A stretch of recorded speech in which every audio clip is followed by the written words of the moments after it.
All right, ladies and gentlemen, today I am listening to a big one, the final album of the year, top 10 that I do not have rated yet, Vespertine by Bjork.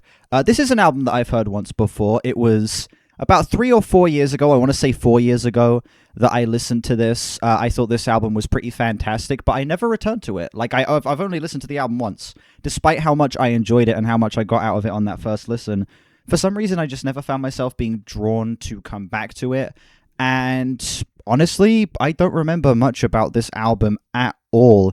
There's a couple of moments that kind of stuck in my brain a little bit, particularly the end of that one song where the repetition of I Love Him comes in. I just remember that being such a striking moment on this album that has really stuck with me since. But besides that, this is going to be a very, very blind listen. This album came out in 2001. It's 12 tracks, 55 minutes. Again, it's in the album of the year top 5, sitting at a 93 user score with 16,000 ratings. This is one of the most beloved albums, point blank, across the board, ever. So, I'm excited as hell to get into this. I am coming into this thing knowing I have already loved it once and knowing that I will most likely love it again. I don't know. I kind of feel like I should just get straight into this. I feel like I don't need to blabber anymore. I am very excited to be listening to this album right now. Track 1, Hidden Place.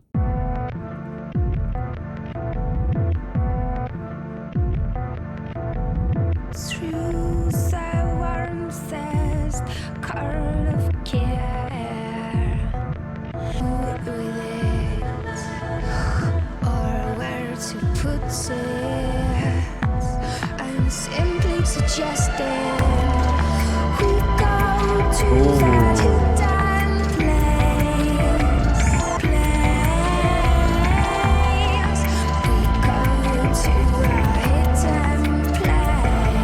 place. Such immersive production. Immediately, that wave just rolls over, and you are just fucking pulled right in. Holy shit. Those super satisfying layers of reverse percussion on top of these stunning angelic choir vocals with some of the more synthetic sounds that are subtly laced in here that give this a more cold and rigid edge. This is immediately so fascinating production-wise. Holy shit. And I can smell a pinch of hope to almost. Okay, I'm going to try and pick apart these lyrics. I'm going to run it from the top.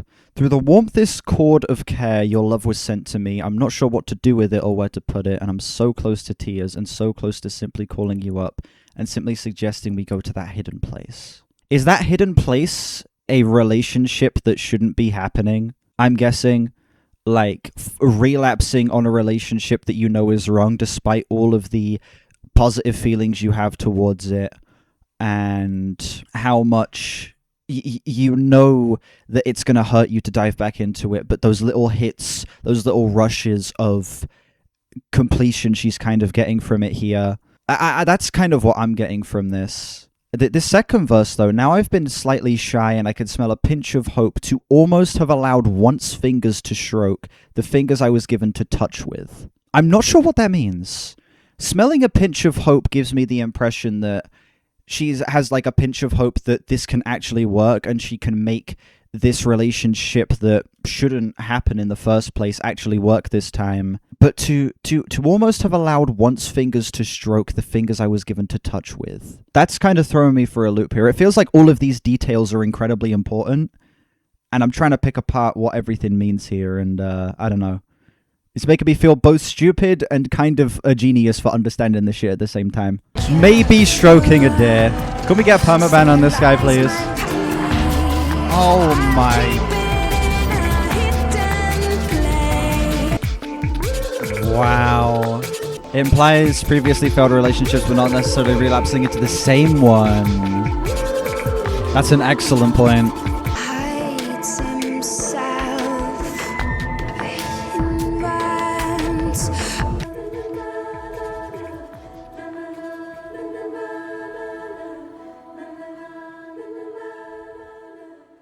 Okay, this is probably the most intriguing entrancing, fucking gorgeous note to start on. I am leaving this song with such excitement to figure out where these emotions are going to go, how they're going to evolve and unfold throughout the rest of this album, as well as being so satisfied musically with what this song does. Obviously, you know, I'm a big fucking Radiohead glazer. It's so interesting seeing Bjork doing a lot of very similar experimentation to what Tom York does, say, on his solo stuff and Atoms for Peace, but seeing it be done, like, even better.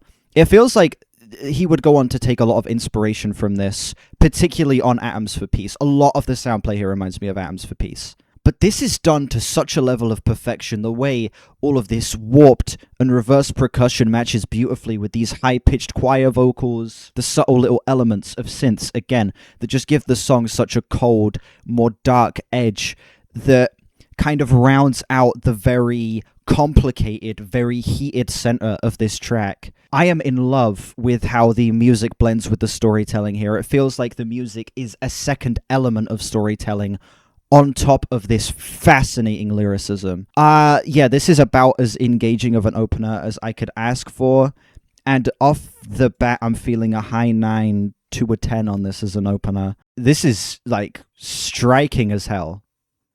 Seriously. I'm hooked. I'm engaged. I can't wait to see where the rest of this shit goes. Next up, we have Cuccoon.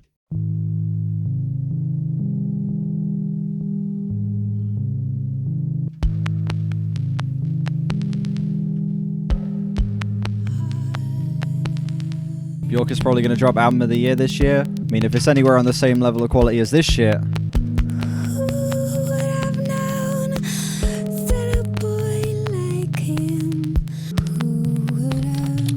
Like, look, I'm sorry to bring up, like, Radiohead and Tom York again, but listen. I know Tom York takes, like, massive inspiration from Bjork. This reminds me of, like, the sonic environment that Kid A builds, where Kid A, on its surface, a lot of the instrumentals can come across as very calming, relaxing, a little bit warm, but the more attention you pay to the details, the more you notice these little odd bits of melody, these kind of weird accents that are provided to the synths, the strange rhythmic directions that that album takes. This feels like it's doing that exact same thing in a way that feels more emotional and personal, as opposed to Kid A, which feels more cerebral and robotic. This is such a simple instrumental, but it's the little twists, the little bends that are occurring on these synths, the little bits of melody that are just fleshing it out to the point where once you start really paying attention, there's something so fucking unnerving about this. A saintly trance, who would have known? Yeah, the singing here, dude. It's so fragile. It just feels so emotionally vulnerable.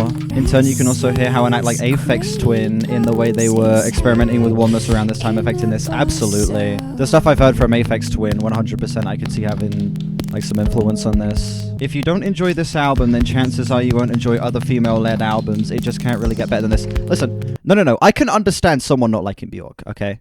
I can understand someone not liking anything. You can apply that to any great female-led album, okay? You could apply that to anything from fucking The Miseducation of Lauryn Hill to, like, the fucking last Magdalena Bay album. Listen, I can 100% see someone not liking this. It's weird, it's rigid, it's experimental. Bjork's vocals are obviously very strange with the way she plays around with melody, with the way she really emphasizes her accent and stuff like that. I could see someone not enjoying this, 100%, in the same way that I could see someone not enjoying a fucking album like Kid A. I disagree with you saying that, like, someone not enjoying this is an indication that they wouldn't like other female-led albums. That's not how music taste works. When I wake up a second time in his arms, who would have known? Wow. That really intimate recording right up against the mic.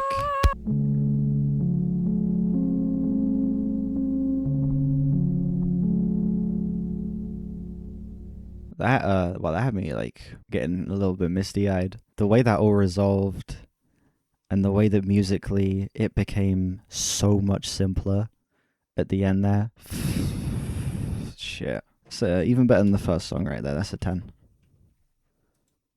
Oh, wow. I don't even know where the fuck to begin with this song. Whether it's the, again, super on the surface, warm, simplistic, kind of plucky instrumental that as you look deeper into it becomes so unnerving and so creepy and such a great way of paralleling these vocals that are describing a moment of comfort with this guy that she's in love with, kind of describing a moment where they go to what I guess is meant to be the hidden place, which is I think the cocoon here is the hidden place, and that it's her body, and that it's exploring sexuality in a way that, like, that is their safe place. That is where they feel like they can truly connect and be fully locked in with one another and fully separated from the rest of the world and just themselves. And the way that it resolves at the end there with that little bit of doubt as the instrumental kind of calms down and the fog in the brain, I guess, starts to clear, and you get a moment of genuine clarity, of questioning yourself. That was portrayed so fucking beautifully. This is some of the best emotional storytelling through instrumental elements I have heard on any song. The way it talks about sex is so direct but also tender. Absolutely, dude. Let's continue. It's not up to you. I wake up 'cause the evening I have always longed. How do I must if you leave it alone, it might just happen anyway. It's not up to you. Oh, it never it's not up to you. Oh my god. It's not up to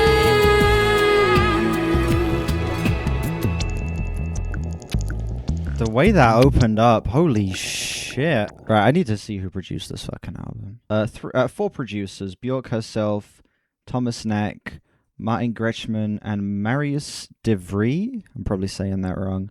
Bjork self-produced most of this, but then Thomas Nack helped on Cuccoon, Martin Gretschmann on Heirloom, and Marius de Vries on Pagan Poetry. But this is mostly self-produced.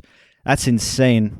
Steve Aoki produced this. That's why it sounds so good. That's why all of these electronics are implemented so seamlessly. Bjork has always been quite the master at leaving a strong sense of wonder in the sonic direction of her tracks, both vocally and production-wise. And here she was absolutely feeling that. Absolutely. Like, her vocals have a very kind of free-form feeling to them throughout this. It's directionlessness in the best way possible. These melodies aren't catchy. These melodies don't feel like they're really adding up necessarily, but it all feels intentional. And the instrumental feels the same here. The way these keys will just descend. It will have random moments of harp that are just going up and down like that. The way this percussion doesn't feel like it is able to decide on what tone it wants to add to this track at any point here. All of it feels like intentional disorder, and it feels like it's trying its best to heighten Bjork's vocals whilst also adding to the story at the same time. This is just like, I feel like that's kind of the beauty of what, like, this being self-produced, is that Bjork has such a specific vision for this and the way that she wants to tell this story. And the fact that she is able to allow the production and the instrumentals to be so specifically tethered to what it is she's saying and how she sings and her vocal inflection is exactly what's making this click as hard as it is so far. It's not up to you. Well, it never up to you. Oh my. Very reminiscent of the backing choir on Talk Talks I Believe in You. To peak, no way Bjork referenced herself on her own album. This is such a complex and loaded and immensely detailed album. Lyrically speaking, this thing, I could sit here and dissect every single fucking line of this track for probably about 10 minutes. And on top of that, it provides such spellbinding production that the way the song opens up on that chorus legitimately caught me so off guard. That's one of the most shocking and gripping and legitimately mind-altering moments on a song I've heard in so long. That it's crazy the way that section comes in and how much confidence is exuded in this production. It feels like this album is 100% sure of everything it has to say, and it says it with passion. It says it no holds barred. There is not a single bit of detail left out in the production, the lyrics, the performance, the runtime of these tracks. This is such a fucking bold statement, and all of the risks are paying off. Every single thing she throws at the canvas here just lands in the perfect spot. This feels like chaos being captured in a way that is like can be perceived as maybe a little too loaded, as maybe a little bit too weird or experimental. But for me, it just all lines up. There's just something about the rawness and the bluntness of this, and just how much of a, like, this album feels like a series of fucking paintings so far, you know? That just, it speaks to me, man. This entire thing so far has been the first 3 tracks just leaving me an absolute fucking emotional wreck. And it's not often an album has that much of an effect on me. Especially an album that I have heard before, but rediscovering it, getting this much more of a, like, personal and emotional experience out of it. That's another, like, high 9 bordering on a 10 for me right there. This was made at a time when expressing sensuality in music didn't feel corny and outrageous. Bjork is one of the not so many female artists to be sexual and be genuine without sounding over the top. I don't know if I fully agree. Oh, you said just not so many artists. I was about to say I don't know if I agree with the female part, because it feels more so like a general thing that expressing sexuality can sometimes be a bit hit and miss in how it approaches the topic. But no, you didn't specify female artists. That's my bad for misreading that. There's a difference between how Bjork talks about sex and how Nicki Minaj. Because, see, Nicki Minaj isn't trying to have a deep exploration of sex. It's more so just Nicki Minaj's music is just, and this is gonna sound like I'm shitting on her, but she does have songs I genuinely enjoy. It's just meant to be like fun, and her making something that goes hard. This is Bjork trying to like make the musical equivalent of fucking, I don't know, Picasso or something. It's like a Jackson Pollock painting in the form of music, you know? Whereas Nicki Minaj is not trying to do that. Undo.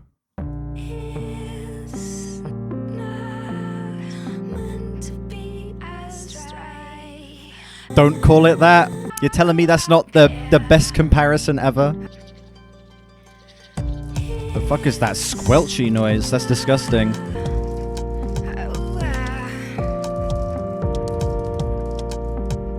Oh my... The blending of these textures. Oh my god. Creating atmospheres and environments is best for genre mixing. Absolutely. Especially the way this is blending like more electronic leaning music with elements of ambient and kind of a little bit of like an art pop spin as well. It's doing such a great job at having all of these different textures be mixed and balanced so perfectly. This is so fucking satisfying. And it's like, again, blending many different styles here into one thing that feels so cohesive and coherent. She does such a great job at like making these tracks feel so layered because of how many different things it's working in, but never like it feels like it's too stuffed or too crowded. All of the different aspects of this album are spaced out wonderfully. That's why I appreciate that this album is as long as it is. Like, it's only 12 tracks, but it's 55 minutes. That's pretty long for 12 tracks. All of these songs, besides Frosti, well, there's a handful of shorter ones, but they're typically all these songs are in the 4 to 5 minute range. The last song's almost 7 minutes. I like that these songs are being given as much space as they are, because it allows the songs to not feel too overstuffed because they're actually spaced out really well. The pacing's fantastic. The way she emphasizes her words feels a little much and unnecessary, but everything around it is so fantastic. I get what you mean. I can see someone not being the biggest fan of her vocal inflection. Some people are going to hate me for saying this. I would compare her vocals, and I don't mean to say she sounds like him. It's kind of like a Bob Dylan thing, where she has an incredibly recognizable voice. But Bjork's vocals I can see kind of being a love it or hate it thing. In the same way I love Bob Dylan's voice, I love Bjork's voice. But in the same way I could see someone hating Bob Dylan's voice, I could see someone not really liking Bjork's singing voice. Because, again, the way she accents things, her sense of melody is really weird. The way she emphasizes her accent in a way that I don't see many singers do. I can see that, like, all of those things together kind of being a bit of a turn-off towards her voice, absolutely. You've never seen anyone hate Bjork's voice? Really? I know people in real life who do not like Bjork's voice at all. Most singers are very passionate, absolutely. The strings, it sounded like there was a little bit of woodwind in there a minute ago. The way that these beautiful, very natural-sounding acoustic elements are blending with the electronics. It's fucking magic.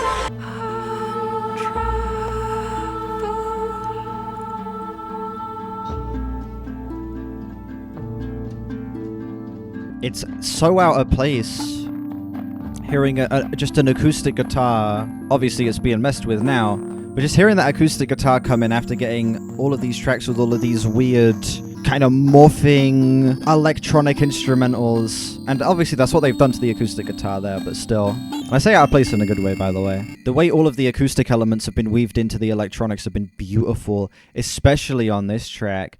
Great, incredible build of strings throughout this, the way that they swell throughout this song. Man, it just, again, adds to just how much fucking punch this track has emotionally. It felt like it sounded like there was a little bit of woodwind at one point, like there was some kind of flute or something in the mix. That, again, just added to the kind of wispy, magical nature of this song. I don't know, man. I cannot believe how great a job this album is doing at just letting these sonic atmospheres get built out in such detail, in letting you just get fully absorbed in the environment here. Like, this track spends so much time just building this instrumental to the point where, like, I'm so focused on the lyrical content, I don't even realize that this instrumental has built into something completely different than where it started. And as soon as that realization comes to me, it's like the most breathtaking fucking thing, and the switches the song goes throughout, the dynamics, everything, it's just all on point. I will say this probably is my least favorite of the bunch so far. I wasn't quite as lyrically invested in this track as I was with the others. This one's a solid 9. I didn't quite find myself having the emotional fucking devastation coming out of this one in the same way I did with the previous 3, though I do still think it's obviously a very well written song, and it still does get a solid 9 for me. Yeah, probably my least favorite of the bunch so far. It is my least favorite of the bunch so far, but still an incredible track in every single regard. Just of the bunch so far, it's the one that had the least of an emotional impact of me, and it's the only one I can say is noticeably so. Pagan Poetry. I kind of remember this song. This instrumental's iconic.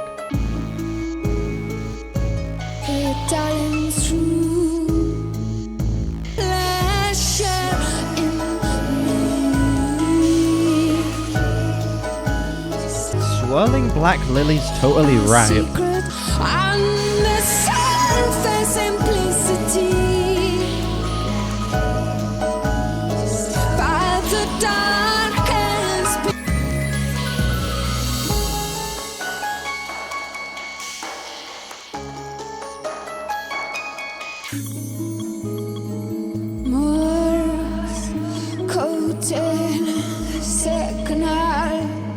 The bass synth, yeah. Gives this song such a great, like, heartbeat. It's basically an 808. Honestly, yeah, the frequency and the attack does give it kind of a similar feeling. And yeah, the album cover, absolutely. The album cover, like, perfectly matches this music. The image of, like, the swan. Everything being black and white, but also the photo being so descriptive. Like, you can tell exactly the feeling of confusion, but also satisfaction and the blending of the two that is being felt on this album. There is something that feels so distressed, but also kind of perfect about the cover here. I think that it matches the album beautifully. I love him, I love him, I love him, I love him. I love him, she loves this time. I'm gonna keep it to myself. But it makes me want to have myself. She loves him, she loves him, she loves him, she loves him. That's the second time this fucking album's got me, Jesus Christ. Yeah, this is the best song on the album so far, quite easily. I remembered that repetition of I love him, but I completely forgot where it went. The fact that it transitions from I love him to the backing vocals saying she loves him, and her kind of fighting back against that as best she can, and the temptation to give in to this broken relationship, the temptation to give in and fall back into this same thing that has led her to all of this mental disarray, that has led her to all of this pain. God fucking damn it, man. This instrumental as well. It's obviously iconic. Like, this instrumental has fucking gone viral and has become like a fucking meme sound, but you hear it in context of this track and the way that this kind of mystical, wondrous, out there, strange rising melody on these plucked strings, the incredible, super heavy, attack heavy bass that feels like a heartbeat at the center of this track. Oh my fucking god, this is one of the most perfectly crafted songs imaginable. Holy shit. This song got me. This song really fucking got me. I don't even know what to fucking say. When I do the next Bjork album, wear her dress or the one on the homogenic album cover, yeah. God, that'd be so fucking fire. Like, it feels like I've already gotten a full album's worth of material out of just these first 5 tracks. And we're not even at the halfway point yet. Next up, Frosti. Is this the instrumental track you were talking about earlier? FNAF, shut the fuck up. Oh, shut up, bro. Oh, you actually ruined it. It literally does sound not exactly like it, but it sounds way too fucking close. Oh my god.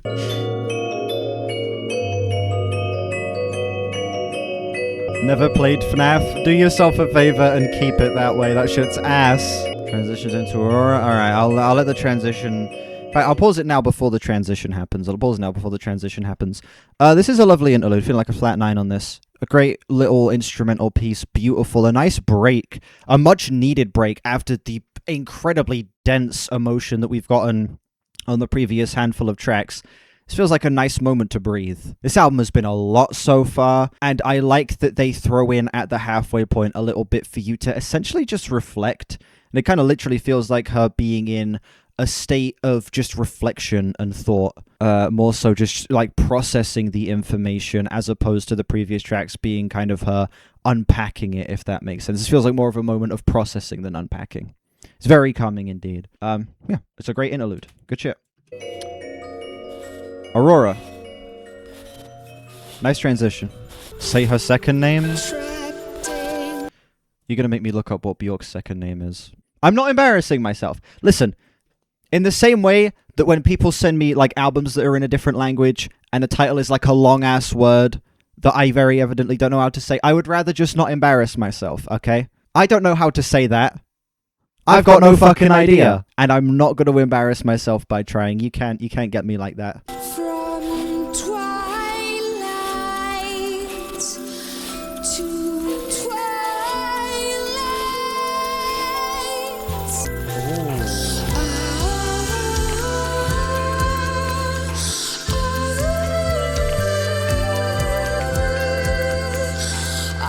Oh my... It's not... You can't keep throwing this crazy, forward-thinking, immaculate production at me. Like, every single time, I think that they can't come up with some different way to blow my mind with the same like great blending of acoustics, chopping up percussion to make it sound reversed and twisted and distorted on top of these great little bits of synths and Bjork's vocals. They find a new way to do it, and every time it's fucking breathtaking. I legitimately cannot believe how perfect this album sounds, man. Like, it's so simple, but it's just the right combination. It's just a perfect, slow little build.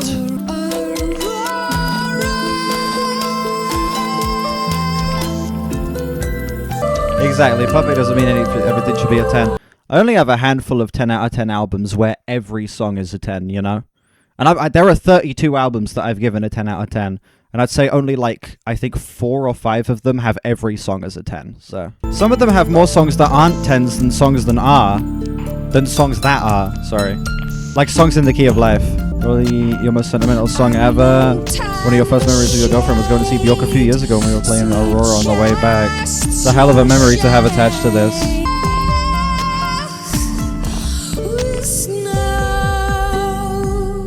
It's the same argument that I've brought up in terms of like defending like abstract art, is that like the way you can tell if an abstract artist is actually good at art is to get them to draw something simple like a house or an apple. And what Bjork does with her vocals, I've seen people say that like, oh, it's just her doing these weird melodies and these weird inflections just for the sake of seeming striking. And then she can pull out some of the most beautiful belting like that just sweeps you away completely. That's legit the vocal example of that exact same argument that I bring up. This shit is like, it's over. This album has 6 more songs after this. No, 5 more songs after this, I can't count. And it's already over.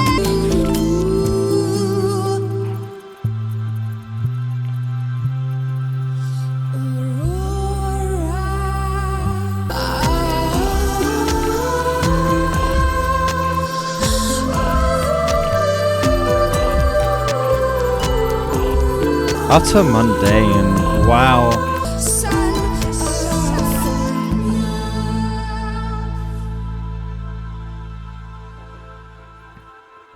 So when the backing choir could loop forever and you'd be fine, honestly. Just when you think the album has already pushed itself to its limit in terms of crazy, forward-thinking production, it's run out of ways to wow you with honestly the same bag of tricks. It pulls out something like Aurora, and every single second is absolute 100% immersion. It's 100% being in sync with what this track has to say, with where this track goes melodically, where this track goes instrumentally. These tiny little builds, these little satisfying moments of progression that feel infinitely rewarding despite how simple they are. This album rewards you so much for being patient and just letting it say what it has to say, and just letting it progress and letting these instruments build and letting the environment flesh itself out tiny piece at a time. This album is a slow burn. This album definitely is a slow burn, but if you just let it say what it has to say, if you let it do what it has to do to fully immerse you, it's the best shit ever. This is so rewarding of patience. And listen, I'm a Swans fan, so any music that rewards me for being patient immediately gets bonus points in my book. I love it when music does that. I mean, what the fuck else can I say about this? Aurora is like a high 9. Yeah, this shit's amazing. Shit is genuinely, utterly, completely, absolutely fucking stunning.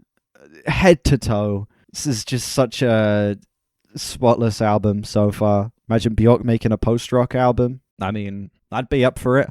I don't know how good that would end up being, but I'd be up for it. An Echo with Stain up next.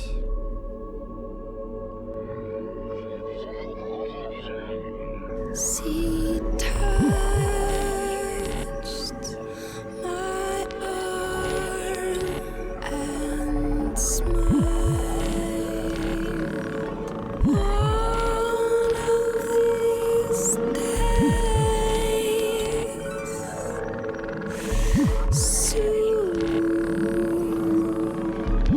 The way the rhythm just the track just slips into it so easily. The first minute of this song, first like 50 seconds to a minute of this song, is like just kind of floating in this abstract space. Percussion comes in, kind of again bringing the similar heartbeat feeling to what we got with the bass on Pagan Poetry, and then it just like that slips into the most satisfying rhythm section ever. God damn it, man! If there was any music to get me to that point, it'd probably be this, or Purple Rain by Prince. She can alter the emotion in her voice with such small changes. Yeah.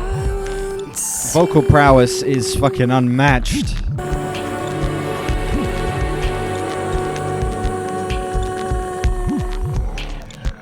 Just these little swells, man. The dynamics are so fucking fluid. Oh my god. Does this music feel gay or straight to me? It doesn't feel inherently anything like that to me. It feels just like an exploration of sexuality that feels quite universal.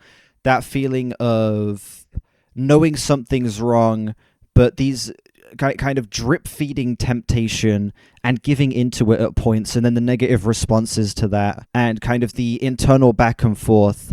It feels like a very universal exploration of sexuality that, in this instance, is being portrayed through a straight relationship, Bjork and a guy who she is deeply in love with, but it doesn't feel like it's meant to necessarily be about an incredibly specific experience, if that makes sense. It feels more like an expression of an emotion that's incredibly relatable to a ton of people. Just something that isn't right, but doing it anyway because of the little, like, micro doses of happiness that they give you. Feels like it goes above sexuality, leans more to a spiritual sense, very akin to Prince's work. Absolutely. It feels like she is having heavenly experiences. Like, look at the cover here. It implies a sexual situation with the pose, the way she's lying on her back, the face she's pulling, but the fact that it's on this very hard stone ground, the fact that she's wearing the swan dress as well kind of has the lifeless element to it. It's like the wrong time for something, the wrong place for something, but giving into it anyway. That's kind of what I get from the album cover, and that's what I get from this album in general, is just a universal feeling of giving into something that you don't need, and all of the negative effects it has on you, but the desire to keep doing it because you see it as worth it for the doses of happiness.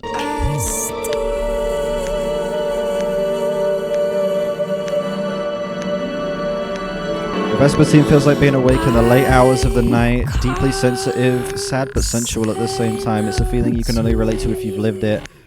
Feels like a massive attack track in a way.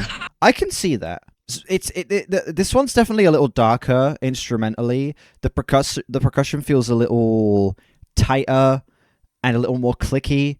The bass feels like it is a little more unsettling. This whole track kind of has an unnerving feel to it in general. I can see the massive attack and just kind of trip hop in general comparisons, honestly. Like these very clicky snaps that are being thrown, the way they're being panned. Absolutely. The instrumental kind of has a loopy feeling as well to it, I suppose, in a similar vein to trip hop.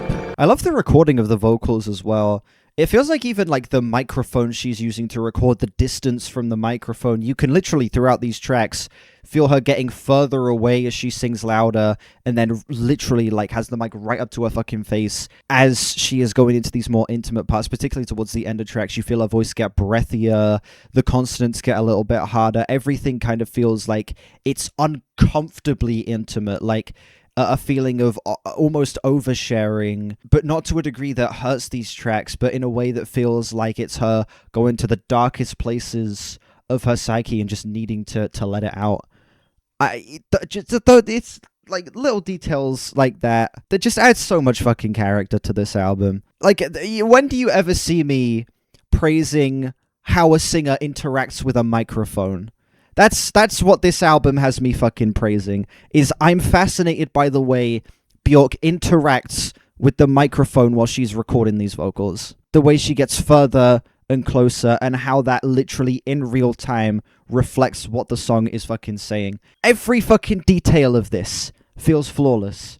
It feels like everything is so meticulously planned out. Like she has this big, massive vision for what this album should be, and she just executes every single fucking idea with such a level of taste, such patience, and like has such a deep understanding of how to get these emotions across in a way that is able to be deeply personal, but also universally relatable. And this song's a perfect fucking example of that. I love the way it bounces back and forth between a third-person perspective, a first-person perspective. I love the imagery throughout this track of the distance being created, but her being pulled back in. I love the almost trip-hoppy, loopy instrumental, this very clicky, tight percussion. The way that the strings on this track, again, those little swell moments are absolutely fucking beautiful. Spotless. Fucking absolutely spotless. Another, like, solid to high 9. Sun in my mouth. Till my sighs are steeped Electric Ladyland. in flower. Such different albums. I can't really compare the two. I would say I'm liking this more than that album so far, though. Yeah, that album's a high 9 for me, though. It's not that I dislike that album, but this just has that emotional connection factor, you know. You're talking overall. I mean, they're in similar ballparks for me in terms of enjoyment, but for very different reasons. Both are quite timeless in different aspects. Yeah. One is like one of the most forward-thinking rock albums of all time. This is just such an inventive pop album that blends ambient and elements of trip hop and art pop.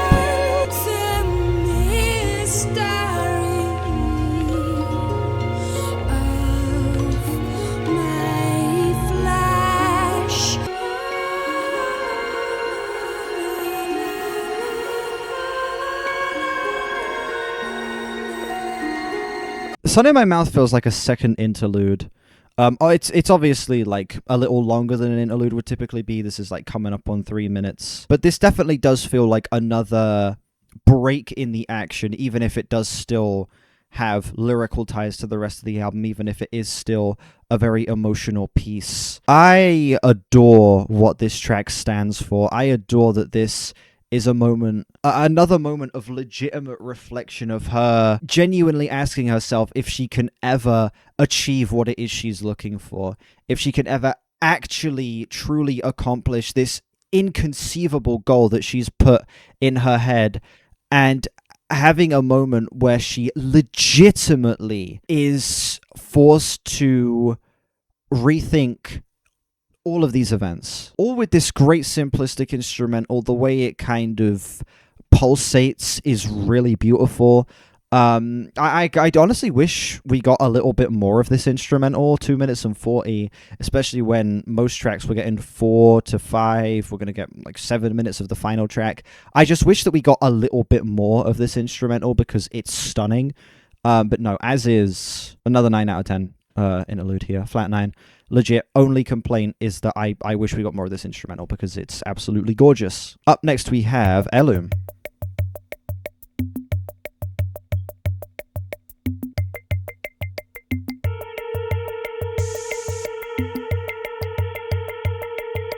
That is strangely airy. I have a recurrent dream. Every time I lose my voice, they do a trapeze walk until they're in the sky, while I must leave. My mother and son pour into me. I love that bass sound. I like how like round it is. The weird accenting. It's just such a strange tone. It's kind of endearing. We have a recurrent dream. The vocal layering has been so great as well. I love what she does when she has layered vocals. She always does like completely different takes of the same line and kind of matches them against each other It's like a little way to display mental disarray, but also is a great way of just providing variety on these ideas, because it feels like if we didn't have that, some of these melodies could get a bit samey. But the fact that she explores different ways of enunciating these lines, it's again just little ways of adding character and personality to the album. I absolutely fucking adore all of those like little details. It's really what makes this for me. They do a little trapeze work until they're in the sky, into our wide open throat. Oh yeah, that's super Aphex Twin.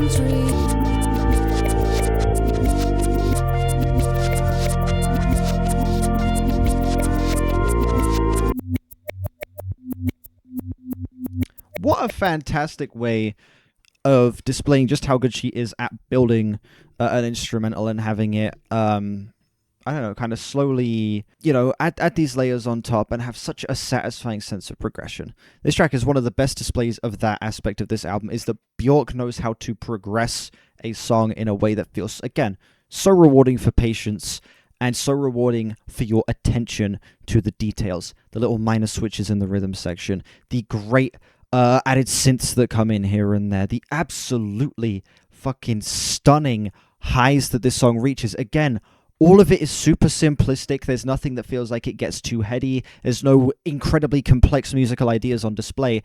It's just great, satisfying pieces that are being put together in a way that feel like it kind of taps into the same thing that makes like some of the best sample work feels so great. Think of a song like Face to Face by Daft Punk. That's just insane, mind-bending sample work that, if you think about it, is quite simple. All of these elements are just, like, it's just individual little bits and pieces that people have an ear for that come together in a way that creates something entirely different that on its surface is incredibly simple.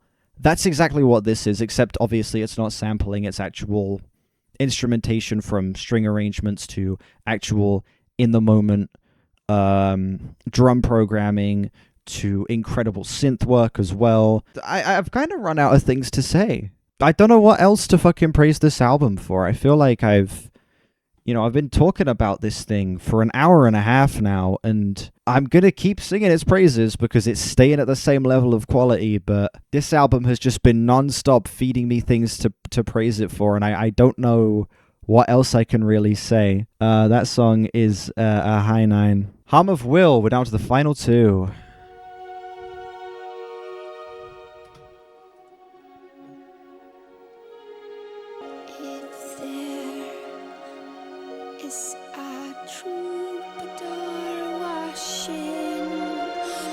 My music goat, maybe Michael Gira. We're getting completely off the topic of this album here, but listen, to be such a great frontman for a rock band, to do such a great job at being a composer, at being a lyricist, at being such a diverse musician that can cover so many styles, like from new wave to gothic rock to industrial to post-rock to experimental rock and into I didn't even talk about folk as well. Like, Michael Gira does all of that and creates some of the best albums of all time. He has soundtracks for The Blind, the trilogy from the 2010s, Birthing, The Beggar, fucking Children of God, The Great Annihilator. That is why Michael Gira is personally my musical goat. Even if Swans aren't my favorite band, okay, Radiohead still hold that title, but Michael Gira, on an individual basis, is my music goat. What stands out to me more throughout this, the string or electronic elements? Neither of the two in particular. It's more so the way the two are being merged that's really like the standout for me. Like, it's not necessarily that it's any of the individual elements over one another. It's the fact that both are being handled with such care, and the marriage of the two is so seamless. Like, there have been multiple electronic moments that have blown my mind, multiple string moments that have blown my mind. I'd say which of the two have had more moments that have kind of, piqued my interest. I'd say probably the electronics, but it's honestly the way the two are combined that makes this work as well as it does.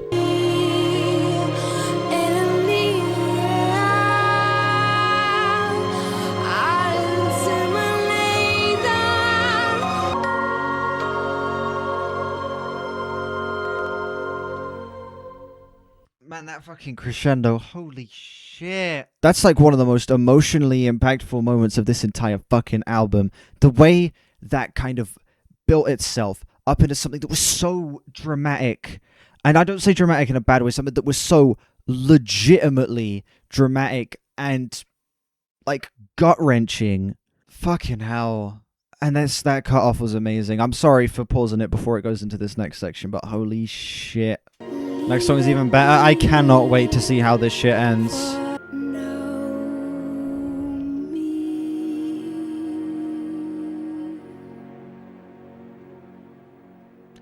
One of the most simplistic songs on the entire album. Just a great example of how Bjork can structure a track, again similar to the previous one, to have such a great build. That crescendo towards the back half of the track is one of the most emotionally impactful moments of this whole album, and it comes entirely through the musical elements, not the lyrics. This track, it has not many electronic elements. It's very focused on the strings, that nice, very subtle kind of glistening piano. And the song wants to fully immerse you into something that feels as natural and as raw as possible. And I love that we are getting that as the penultimate moment here. A moment that feels like a big sigh of relief, but also an understanding that you are not clear of this emotion yet. An understanding that there is still more work to be done. And that's what the final track is going to be, I'm assuming. Man. This album is kicking my ass. I'm feeling a 10 on that one. We're at the final song, ladies and gentlemen. We're at the final track. I can't believe we're here. I can't wait to see how this shit wraps up. I cannot wait to see how this shit wraps up. I've been recording for well over an hour and a half. Let's see this ship stick the landing. Final track, Unison. One hand, so much on me.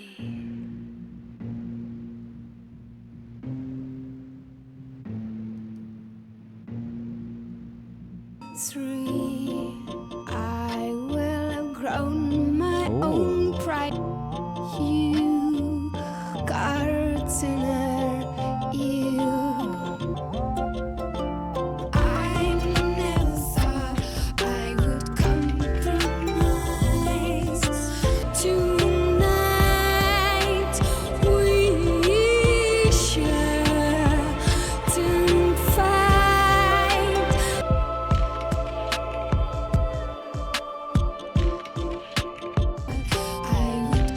Oh, do we get taken down? Oh, for fuck's sake.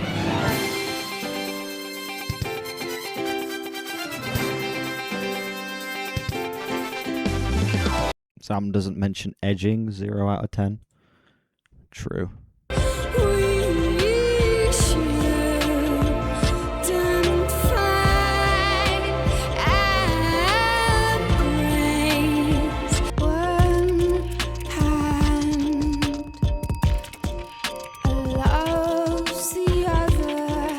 I'm shocked the album is ending on such like a plucky and optimistic note. Like the fact that we're getting something that feels like it's actually a positive change in her approach to this.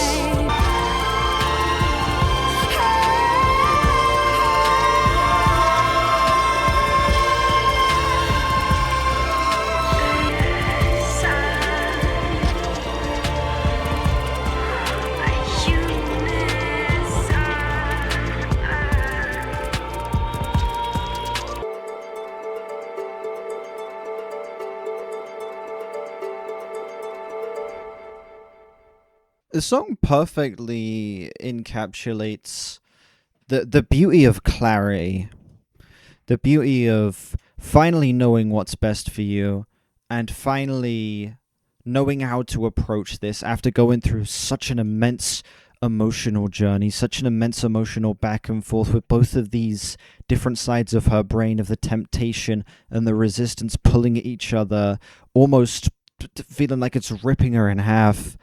Only for her, after that previous track, to come to a moment of such clarity and figuring out exactly how to approach this in a way that is beneficial and in a way where she can fully feel like she is getting what she truly wants out of this. Like, she finally feels whole and complete. Like, that massive hole in the center of her life has finally been filled up, and there is such a sense of comfort and finality to this track. The instrumental, I like, it builds from something so plucky, something that's so kind of whimsical and adventurous, and it builds into something that is so absolutely gargantuan in size. Those crazy notes that Bjork hits when she's belting on the vocals, the absolutely beautiful string swell towards the end that feels like she's being fucking let into the gates of heaven. It's a pretty easy 10. It's a fairly easy 10. I would feel stingy giving this track anything less. This is an absolutely gorgeous way to finish this album off. I cannot believe that the album stuck the landing as hard as it did. Like, I knew that this final track was going to be good, but holy shit, I didn't expect it to be this good. Almost 7 minutes that go by like that. Ladies and gentlemen, that was Vespertine by Bjork. This album is a fucking masterpiece.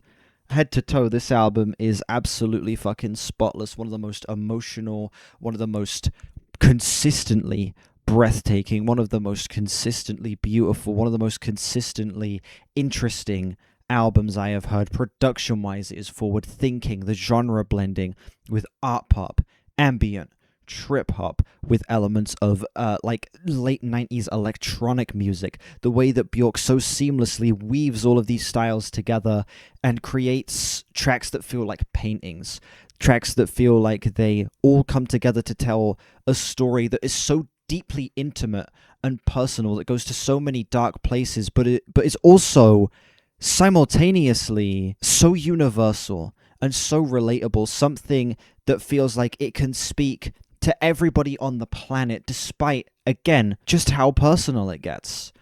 This album strikes that balance perfectly between being an emotional excursion, but also being something that is attempting to connect to the listener and create a bridge between artist and listener, and it does that absolutely beautifully. This album, it is loaded, it is dense, there is a lot to unpack on this project, but if you give it the patience, if you give it the attention that it deserves, it unfolds itself into something that is inexplicably gorgeous, into something that I cannot put my finger on just how much of an emotional impact this had on me. That's the wrong way of saying that. Not put my finger on it. I can't put it into words just how much of an emotional impact this had on me.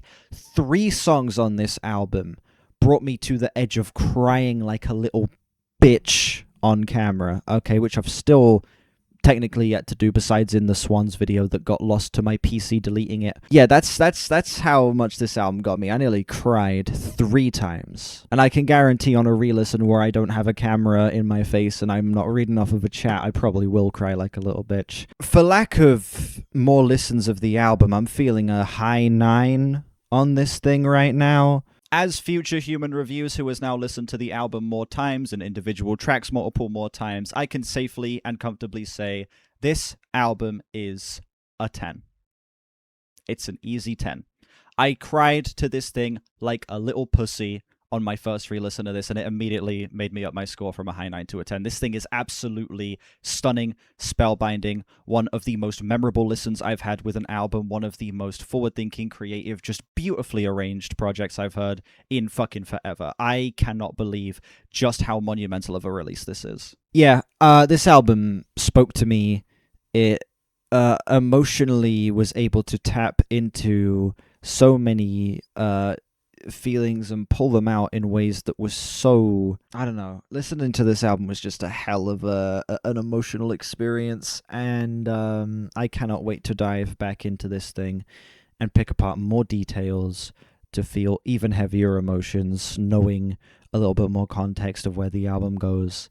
And I cannot wait to have a video out on this album finally. This album is absolutely magical. Absolutely magical. Head to toe, spotless, flawless, and I cannot believe that I didn't return to this thing after hearing it the first time. Again, this isn't a first listen. I listened to this thing like 4 years ago, and I just never ended up returning to it and I forgot basically everything about the goddamn album, and then I come back to it, and it's just like, yeah, this is the best fucking thing I've ever heard in my life. That's it. Album done. Incredible shit. How much time did I spend talking about this thing? Almost 2 hours. I've been recording for almost 2 hours. Jesus Christ. Thank you all so much for watching this video. Let me know what you think of this album down below. You know, do you think it is one of the 10 greatest albums of all time, like people on Album of the Year say, or do you think it's overrated? Let me know what other albums you'd like to see me listen to next down below as well. What other Bjork albums you'd like to see me listen to. I want to do Homogenic. I want to do her latest album for Sorrow. I want to do Vulnicura. I want to do her debut. Let me know whichever one you'd like to see me listen to next, because I definitely am going to need to dig deeper into her discography after hearing this again and rediscovering this fucking masterpiece. Like and sub if you haven't. We are on our way to 4K. Links in the description to my Discord, my Album of the Year, my Twitter, and my other channels. Check those out if you haven't. And I will see you all whenever I next stream or upload. Bye-bye.